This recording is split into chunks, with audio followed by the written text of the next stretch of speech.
Bismillahirrahmanirrahim. Alhamdulillahirabbil alamin.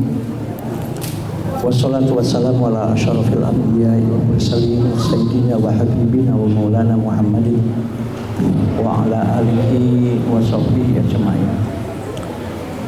Asyhadu an la ilaha illallah wahdahu la syarika lahu wa asyhadu anna Muhammadan abduhu wa rasuluh. Faqad qala Allah ta'ala fi kitabihil karim wa huwa asdaqul qailin. A'udzu billahi minasyaitonir rajim. Bismillahirrahmanirrahim. La in syakartum la azidannakum wa la in kafartum inna 'adzabi lasyadid. Para majelis guru yang saya hormati, anak-anakku sekalian, para alumni angkatan 1 sampai angkatan 6 dan yang akan alumni angkatan 7, bersyukur kita alhamdulillah dalam keadaan sehat walafiat. Begini, jangan bosan kalau kalian ke pondok ini diberikan nasihat. Jangan kalian itu merasa oh gue udah gede, udah nikah, udah punya anak, udah ada kerjaan dan macam-macam, masih aja kalau ke pondok dinasihatin. Jangan seperti itu, karena kami pun sampai saat ini, saya itu tamat di Darul Rahman itu sudah 41 tahun. 41 tahun yang lalu saya tamat di Darul Rahman. Kalau hari halal bihalal atau menjelang Ramadan itu kesyukuran selalu ngumpulin para alumni dan selalu diberikan nasihat. Dan subhanallah, alhamdulillah kita masih merasa diperhatikan oleh guru kita. Nah, anak-anakku sekalian, manusia itu semuanya tanpa terkecuali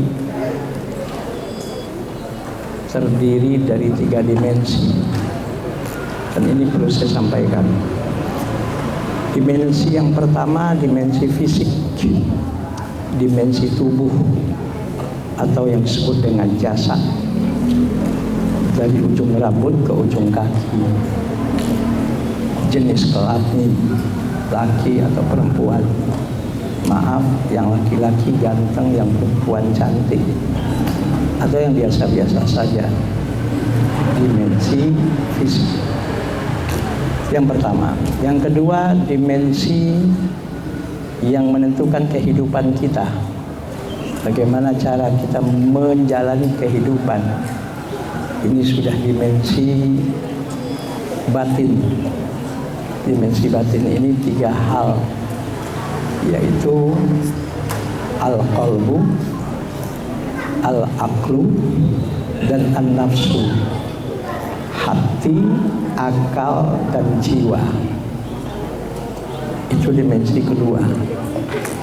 Dimensi yang paling dalam, yang Allah memberikan ilmu dan informasi tentang dimensi yang ketiga ini sangat sedikit sekali, yaitu ruh.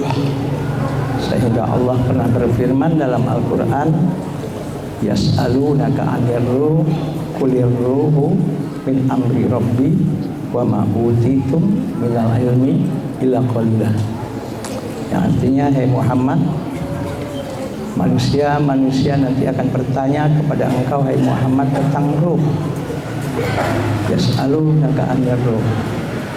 Apa kata Allah kepada Nabi Muhammad? Qulir ruh min amri rabbi.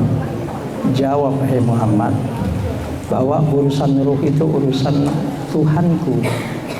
Wa ma utitum minal ilmi illa qalila. Tidaklah kalian diberikan ilmu oleh Allah tentang ruh ini kecuali hanya sedikit sekali. Tapi yang pasti, ruh itu kalau sudah berpisah dari jasad, jasad itu akan mati. Ruh itu kalau sudah berpisah dari jasad, jasad itu sudah tidak berfungsi. Ruh itu kalau sudah berpisah dari jasad, jasad itu kalau secara syariat harus diperlakukan, dimandikan. Setelah dimandikan, dikafankan. Setelah dikafankan, disolatkan. Dan setelah disolatkan, dikuburkan. Dan kubur itu, jasad itu akhirnya dimakan oleh ulat belulat. Hanya orang-orang tertentu yang diinginkan oleh Allah, jasadnya yang tidak hancur. Nah, maka kita nggak akan bisa bicara banyak tentang jasad, tentang ruh. Tapi yang pasti kematian itu adalah sunatullah.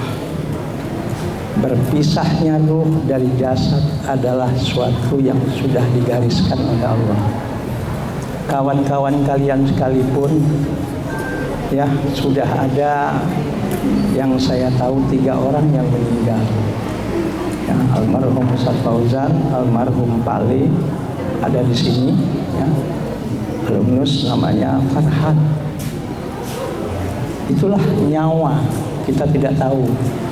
Itulah ruh, kita tidak tahu kapan akan dipisahkan oleh Allah.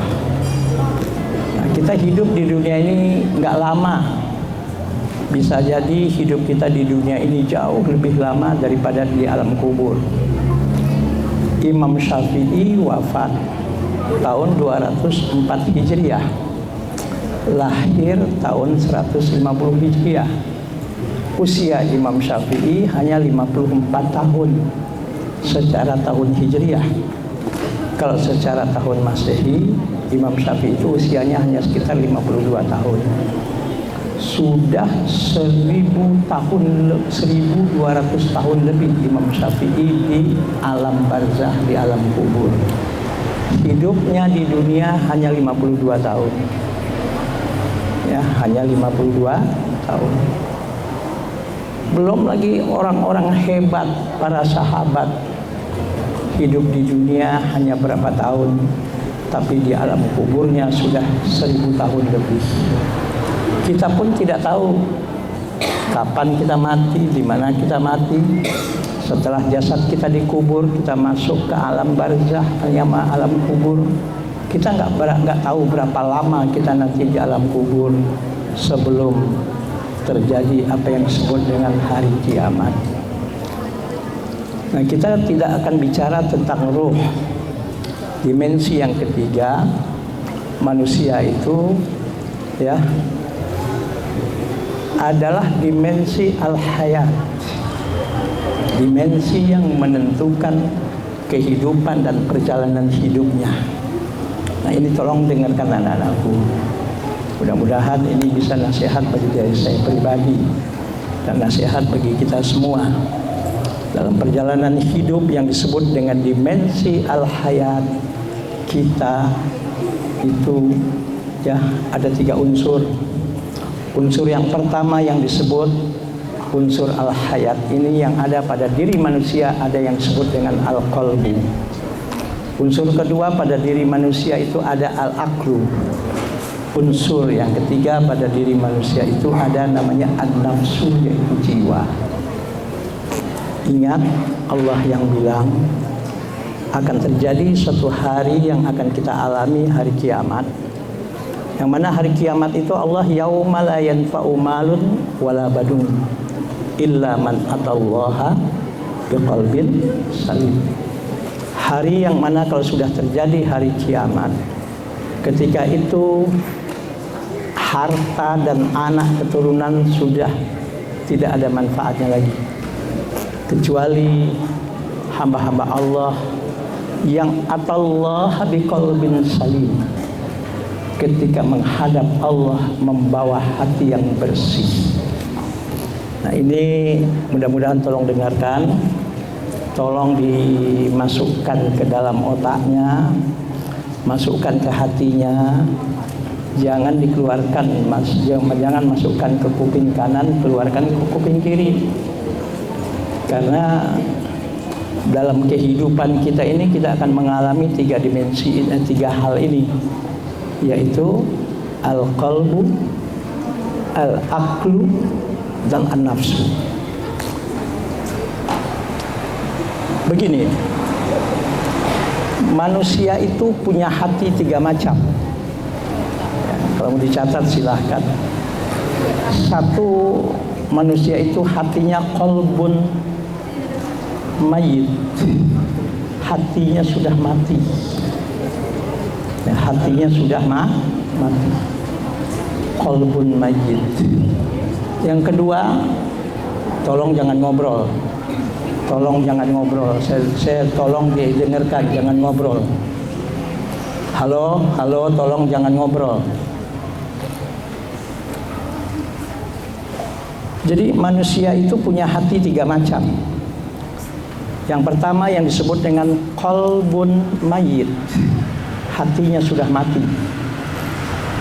Yang kedua, qalbun marid, hatinya sakit. Yang ketiga, qalbun salim. Nah, yang qalbun salim inilah nanti yang akan selamat menghadap Allah. Ya, yang qalbun salim inilah yang akan selamat ketika menghadap kepada Allah. Nah, mudah-mudahan kita semua, anak-anakku sekalian, abi, umi semua, ini perlu saya sampaikan. Mudah-mudahan kita menjadi manusia-manusia yang mempunyai qalbun salim, ya, yang mempunyai qalbun salim. Hati kita betul-betul bersih, hati kita betul-betul tidak ada nodanya. Sekalipun pernah berbuat dosa, pernah berbuat salah sengaja ataupun tidak, kita cepat sadar, kita cepat bertaubat.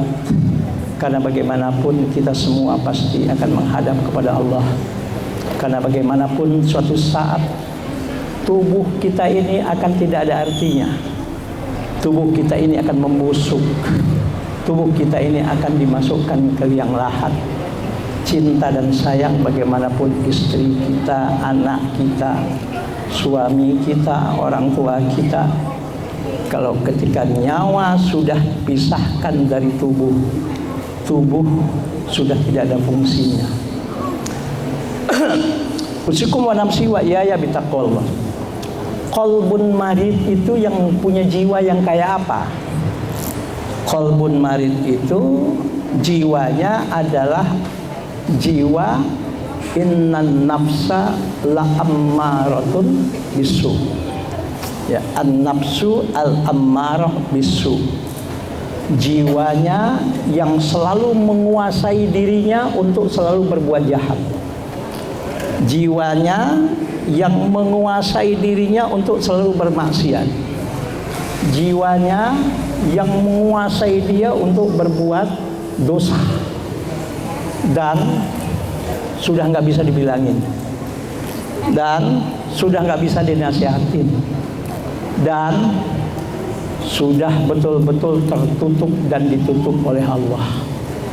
Inilah yang Allah bilang, khatamallahu ala qulubihim wa ala sam'ihim wa ala absarihim ghishawatu wa lahum adzabun azim. Nah, naudzubillah, jangan sampai kita punya jiwa yang kayak gini. Jiwa yang mana jiwanya itu ammaratun bisu, yang menguasai dirinya untuk selalu berbuat dosa, yang menguasai dirinya untuk selalu berbuat jahat, yang menguasai dirinya untuk berbuat maksiat, yang menguasai dirinya untuk selalu melakukan perbuatan-perbuatan maksiat dan kezaliman. Yang mengerikan kalau sudah qalbun mayit ini ditutup oleh Allah Subhanahu wa taala dan sampai mati dia tidak bertaubat. Nauzubillah nih.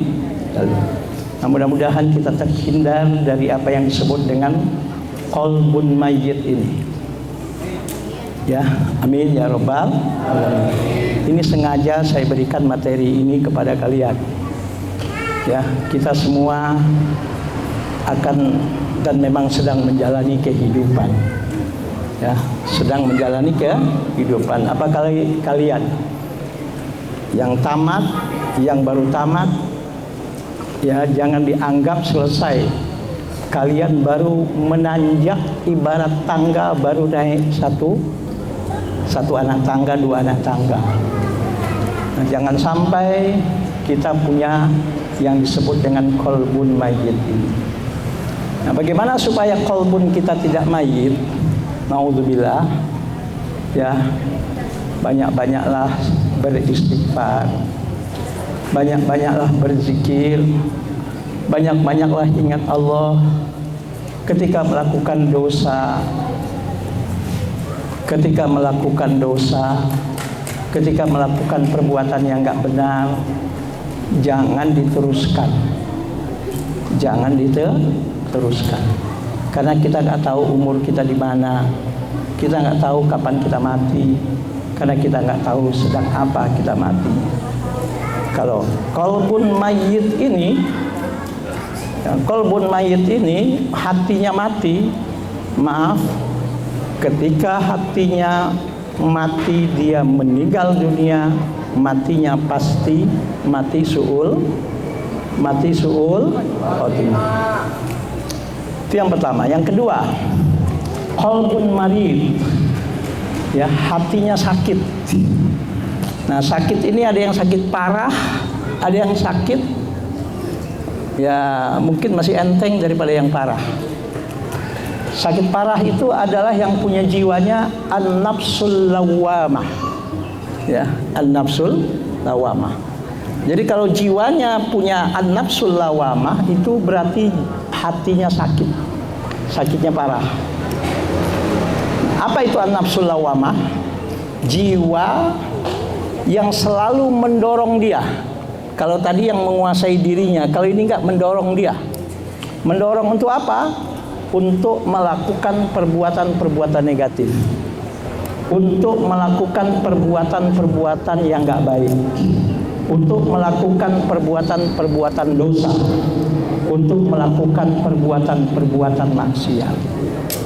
Nah, jadi kalau kita sudah mulai ada di jiwa kita perasaan, ya, yang selalu mendorong kita untuk melakukan perbuatan-perbuatan dosa, untuk melakukan maksiat, hentikan segera. Ini berarti hati kita sedang sakit. Hati kita sedang sakit. Sakitnya parah. Ini yang disebut dengan an-nafsul lawwamah. Ya, an-nafsul al-lawwamah. Dia itu jiwa yang selalu mendorong kita untuk berbuat dosa. Ya, apalagi masa-masa masih muda, masa bergejolak, masa hawa nafsunya lagi naik-naiknya. Tolong cepat, kalau kita punya jiwa yang seperti itu jangan teruskan. Ya, cepat istighfar. Kalau terlanjur, taubat. Jangankan lanjutkan. Kalau kita masih tetap lanjutkan, kan ngeri nanti masih masuk ke tingkat apa tadi itu? Qalbun mayyit. Ya. Nah. Kemudian qalbun marid yang di bawah nafsul lawamah namanya an-nafsul mulhamah. Ya, an-nafsul mulhamah. An-nafsul mulhamah ini Allah katakan dalam Al-Qur'an, wa nafsi wa masawwaha fa'alhamaha fujuraha wa taqwaha qad aflah man zakkaha wa qad khaba man dassaha. Jiwa yang selalu, ya, terombang-ambing, ya, terombang-ambing. Kata hawa nafsunya, sikat ble, habisin ble, kapan lagi, gak ada yang lihat, gak ada yang tahu, mumpung sekarang, gak ada yang dengar, udah kerjain, gak ada yang tahu, gak ada yang lihat. Nah, itu kata hawa nafsunya. Kata hati nuraninya, jangan, kamu tuh santri, jangan, Allah tuh melihat, jangan, itu dosa, jangan, itu maksiat, jangan lakukan. Nanti kalau ketahuan apa kata dunia, belum lagi kalau ketangkap aparat hukum masuk penjara, belum lagi bagaimana keluarga besarmu nanti kalau kau ketahuan melakukan hal itu. Itu yang baiknya. Nah, kalau udah kayak model begini, ini namanya an-nafsu al-mulhamah. Ini sebetulnya jiwanya sakit juga gitu loh, tapi sakitnya masih di bawah an-nafsu al-lawwamah. Allah kasih cara bagaimana untuk menyelamatkan an-nafsul lawwamah ini. An-nafsu al-mulhamah ini. Apa kata Allah? Allah yang bilang, qad aflaha man zakkaha wa qad khaba man dassaha. Ini obatnya. Kata-kata di situ Allah katakan pakai kata al-aflaha, al-falah. Dalam bahasa Arab, al-falah itu adalah keberuntungan dunia dan akhirat. Itu al-falah. Makanya dalam azan, dalam iqamah itu adalah hayya 'alal falah. Allah bilang, ajakan untuk melakukan dosa, ajakan untuk melakukan maksiat, ajakan untuk menjadi orang nggak baik, ajakan untuk menjadi orang jahat itu kubur. Jangan ikuti, lawan. Kenapa? Qad aflaha man zakkaha. Kalau kau lawan, kau bersihkan jiwamu, kau bersihkan hatimu dari mengikuti hawa nafsu, mengikuti kemauan yang gak ada batasnya tadi. Yakinlah, Allah bilang, qad aflaha man zakkaha, kau pasti akan beruntung dunia dan akhiratmu. Tapi wa qad khaba man dassaha, kalau kau kotori jiwamu, ya. Imam Ghazali itu di dalam kitab Ihya Ulumuddin dalam bab tazkiyatun nafsi, itu penyakit jiwa tuh banyak banget. Ya, penyakit jiwa tuh banyak banget. Tapi biasanya bermulanya penyakit jiwa itu adalah kesombongan.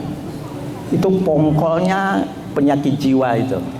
Sombong, merasa hebat, merasa pinter, merasa terkenal, merasa sudah gede, udah nggak layak lagi dinasihatin, merasa paling benar sendiri, orang lain dianggap bodoh semua, orang lain nggak ada yang layak bagi dia. Apalagi sudah sombong, pelitnya setengah mati, ego, sudah ego, ya, hasut dengkinya, ya Allah, ya udah wah. Sombong, pelit, hasut, dengki, apalagi suka fitnah, baper. Ada nggak yang baperan nih? Baperan tuh penyakit hati itu, ya. Baper tahu nggak? Kepo, maunya tahu aja urusan orang. Ada nih yang tukang kepo-kepo, ada di sini nih. Baper ada, gede ambek ada. Apalagi ria, pencitraan. Wah Allah. Aduh. Udah gitu lagi, apalagi penyakit hati. Ayo sebutin satu-satu apa? Apa?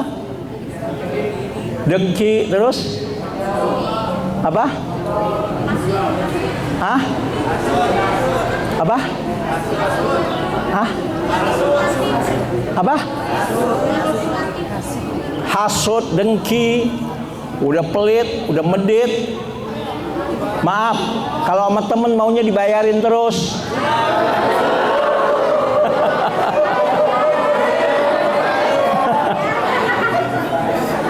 Untuk kepentingan dia aja di jalan maunya dibayarin juga sama temen.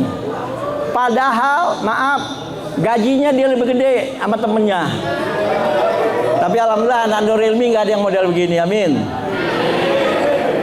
Ya, baper, caper, ada caper.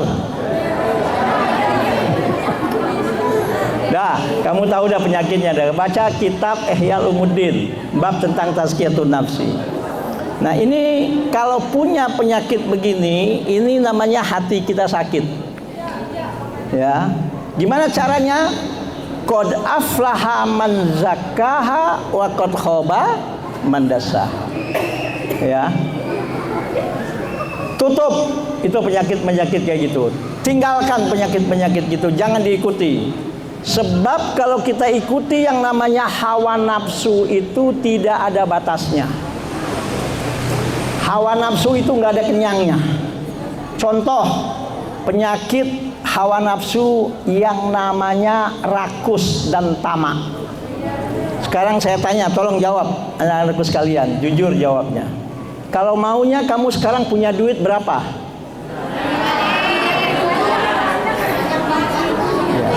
Banyaknya berapa?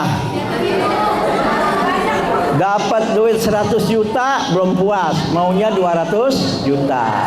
Maunya udah dapat 200 juta, maunya 500 juta. Udah dapat 500 juta, maunya 1 miliar. Pokoknya nggak akan habis. Sampai Allah bilang, alhaakumut takasur hatta zurtumul maqabir. Telah membuat engkau lalai, telah membuat engkau lupa, telah membuat engkau nggak tahu halal, nggak tahu haram, telah membuat engkau nggak kenal teman, nggak kenal saudara. Apa? At-takasur, banyak-banyakan masalah harta, masalah materi, dan mengikuti hawa nafsu tersebut. Allah bilang, hatta zurtumul maqabir, sampai kau mati, kau nggak akan pernah berhenti, nggak akan pernah cukup. Oke? Itu namanya an-nafsu apa? An-nafsu al-mulhamah. Nah, yang ketiga qalbun ya salim. Nah, qalbun salim. Qalbun salim itu yang punya hati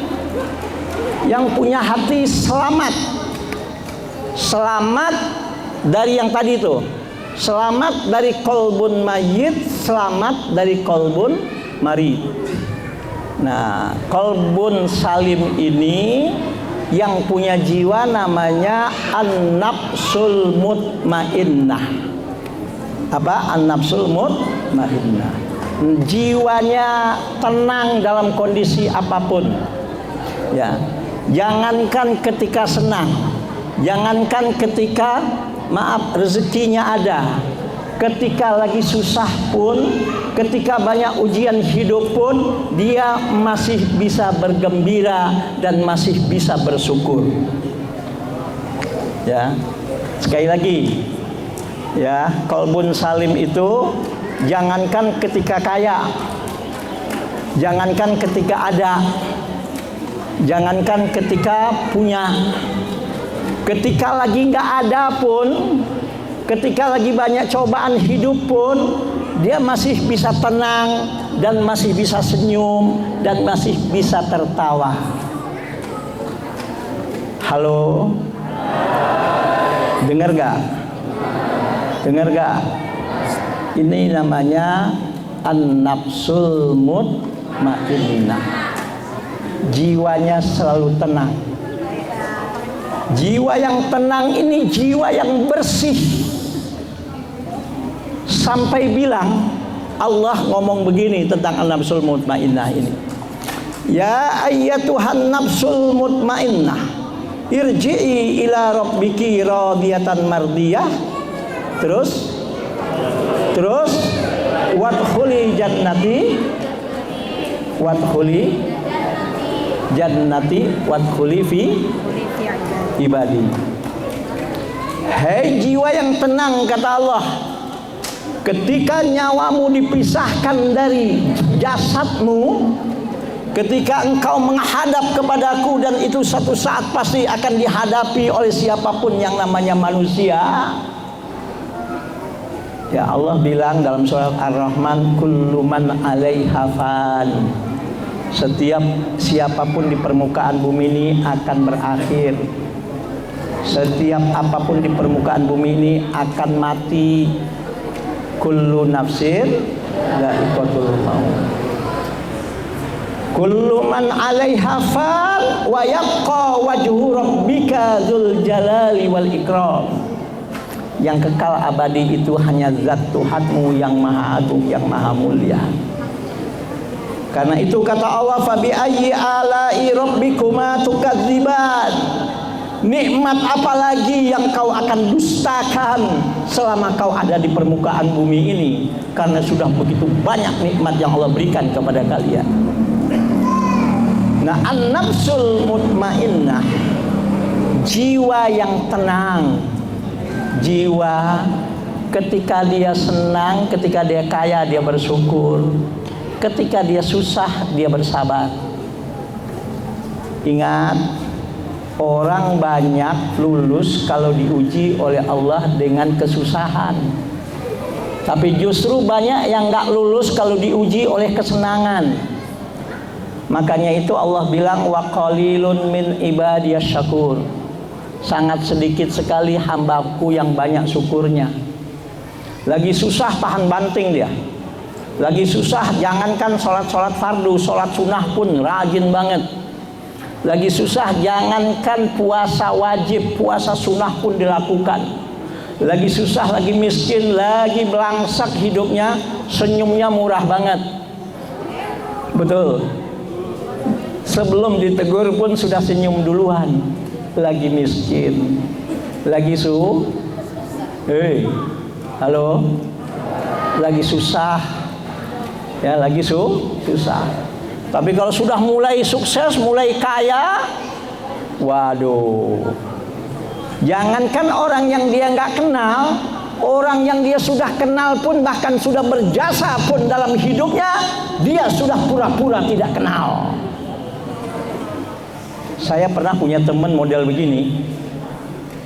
Ya, pernah punya teman model begini. Masa ente lupa mana? Saya bilang, di mana ya kita ketemu? Saya bilang, udah dah yang model Yahanu begitu saya tinggal aja, males. Ada kan yang model begitu kan tuh? Banyak. Banyak, jangan sentimen. Tapi alumni ada nggak yang model begitu? Ada. Waduh, nggak ada, amin. Insya Allah. Ya, jadi diuji oleh Allah dengan kesusahan. Baiknya bukan main. Lagi susah baiknya bukan main.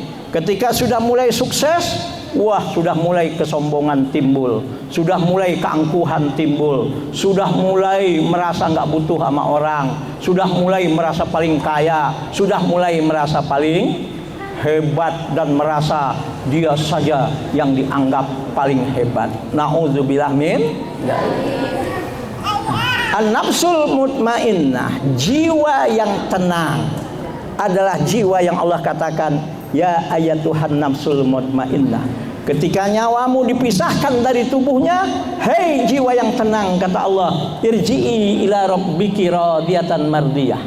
Kembalilah kau kepada Tuhanmu dalam keadaan ridho dan diridhoi oleh Allah. Subhanallah. Lalu Allah katakan, wadkhuli jannati, masuklah kau ke surgamu, ke surgaku, dan masuklah engkau bagian dari hamba-hambaku. Nah, jiwa yang namanya tadi kolbun salim yang kedua adalah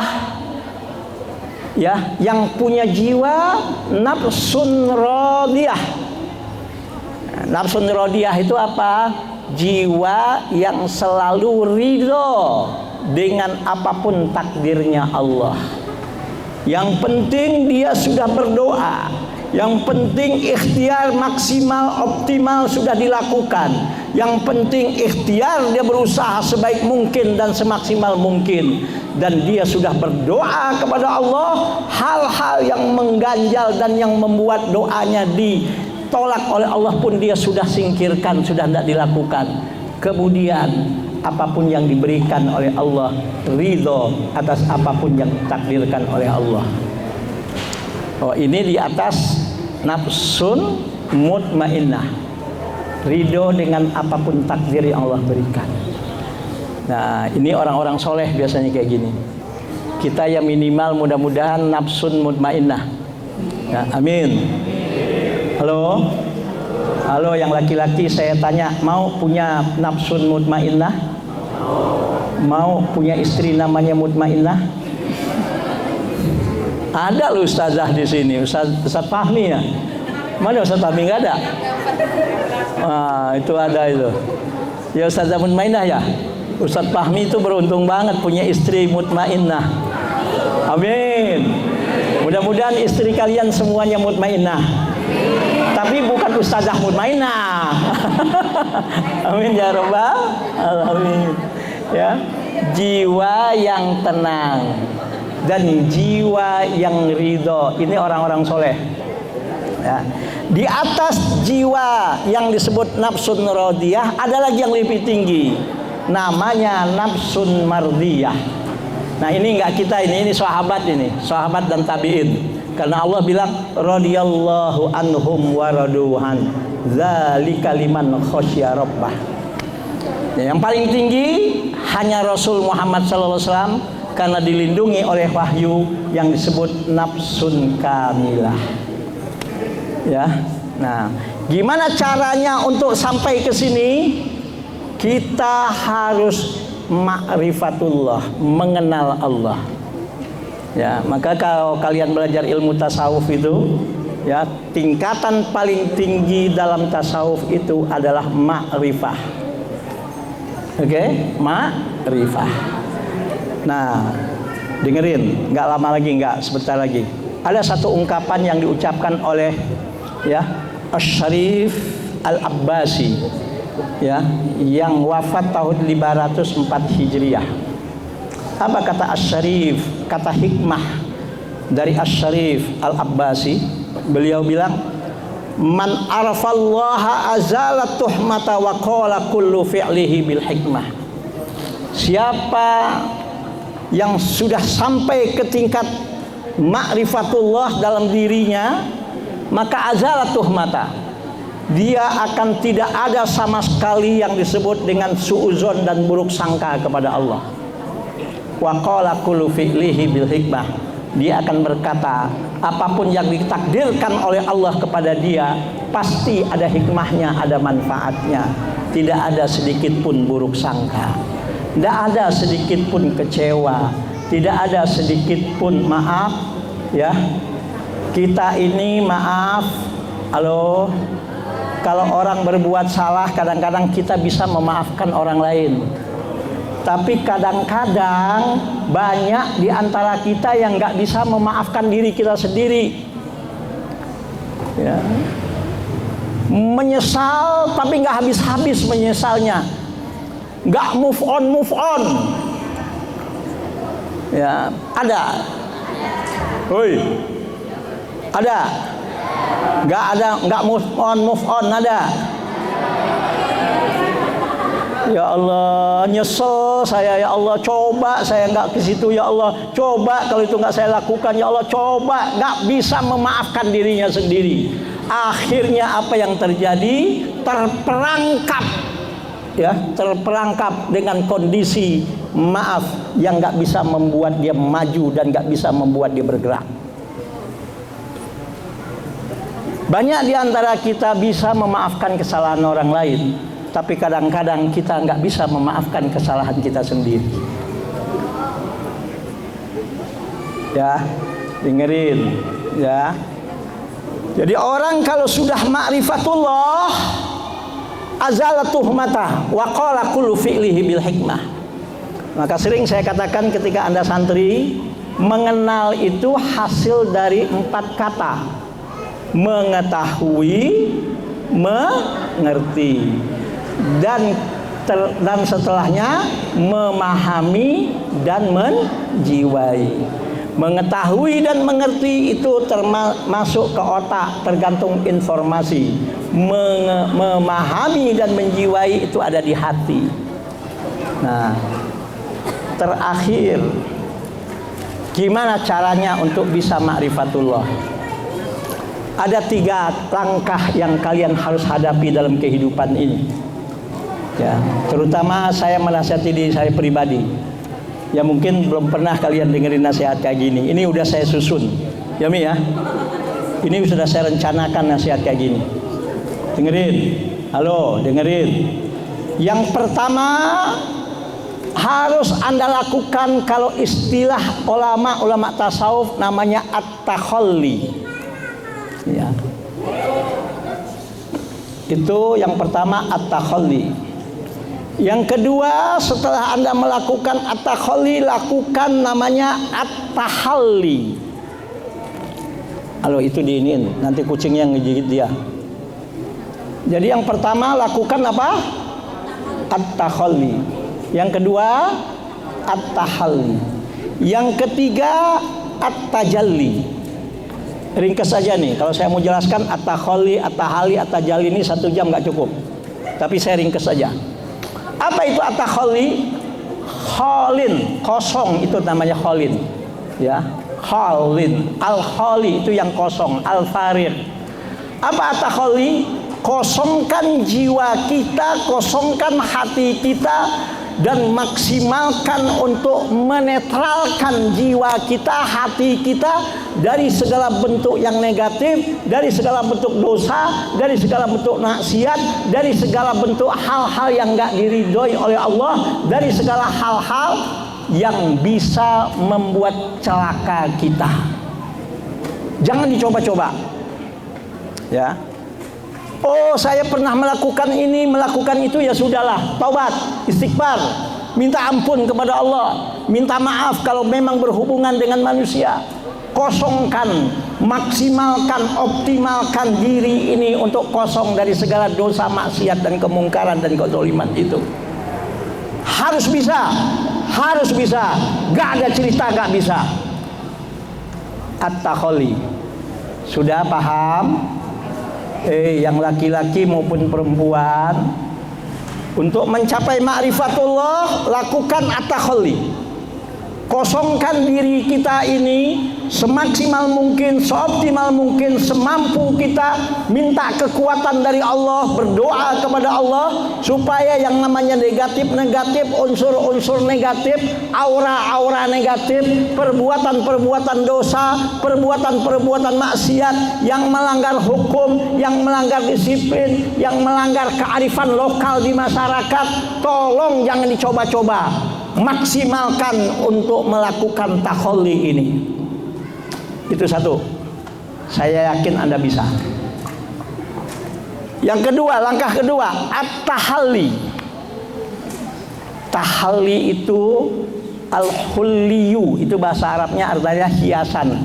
Perhiasan gelang, perhiasan namanya anting, itu namanya al-hulli bahasa Arab. Apa at-tahalli? Hiasi diri kita, hiasi jiwa kita dengan yang baik-baik dan dengan yang positif-positif. Yaitu apa? Maksimalkan, optimalkan untuk menjadi orang baik. Maksimalkan dan optimalkan untuk menjadi orang jujur. Maksimalkan dan optimalkan untuk orang yang bekerja tuntas. Maksimalkan dan optimalkan kalau bekerja nggak main-main. Maksimalkan dan optimalkan untuk menjadi orang yang bisa bekerja secara tim, tidak ego. Maksimalkan untuk kita menjadi orang yang jujur, orang yang sungguh-sungguh, orang yang betul-betul kalau dikasih tugas tanggung jawab, bukan cuman mau enaknya saja. Paham? Mudah-mudahan ini namanya nanti, ini hakikat minal aidin wal faizin itu. Apa namanya? At-tahalli. Hiasi diri kita yang positif-positif. Jangan ngeremehin, jangan cuek, jangan nganggap enteng. Ya, paham? Jangan maunya cuman diomongin terus, ditegur terus. Kreatif. Paham? Tahu nggak kreatif? Jangan cuman janji doang, tapi nggak pernah ditepati. Oke? Yang ketiga, at-tajalli. Apa at-tajalli? Ketika Anda melakukan takhalli dan ketika Anda melakukan tajalli, niatkan semata hanya karena Allah, niatkan semata hanya untuk mencari ridho Allah, niatkan semata saya ini makhluknya Allah, saya nggak akan taat kecuali hanya kepada perintah Allah. Apapun yang kau larang ya Allah aku tinggalkan ya Allah. Enggak untuk dipuji orang, enggak ada pencitraan, enggak yang disebut dengan carmuk, cari muka. Semata lakukan hanya karena Allah. Nah, mudah-mudahan kalian kalau bisa seperti ini menjadi orang yang insya Allah illa man atallaha biqalbin salim. Inilah hakikat yang disebut dengan minal aidin wal faizin. kembali kepada fitrah, dan kita mendapatkan kemenangan dan keberuntungan dari Allah Subhanahu wa taala. Saya rasa cukup. Mungkin ini nasihat halal bihalal. Inilah yang disebut dengan halal bihalal. Ya, mudah-mudahan silaturahim di antara kita semua, silaturahim ya di antara kalian semua sampai kapanpun tidak putus. Insya Allah akan terbentuk satu komunitas keluarga besar Nurul Ilmi, dan insya Allah sekali lagi saya katakan tidak ada Superman, yang ada Super Team. Tidak ada Superman, yang ada Super Team. Ingat, jangan durhaka kepada orang tua kalian. Ingat, jangan kurang ajar kepada guru kalian. Insya Allah kalau kalian tidak durhaka kepada orang tua dan tidak kurang ajar kepada guru kalian, hormat kepada siapapun teman-teman kalian, berusahalah menjadi manusia yang terbaik akhlaknya, yang memberikan manfaat dan kebaikan untuk siapapun. Insya Allah, mudah-mudahan saya yakin kesuksesan bersama kalian semua. Maaf lahir dan batin. Subhanakallahumma wa bihamdika asyhadu an la ilaha illa anta astaghfiruka wa atubu ilaik. Abi, Umi, Ustaz Komar, semua majelis guru mengucapkan kepada kalian minal aidin wal faizin. Maaf lahir dan batin. Wallahul muwaffiq ila aqwamit thoriq. Assalamualaikum warahmatullahi wabarakatuh.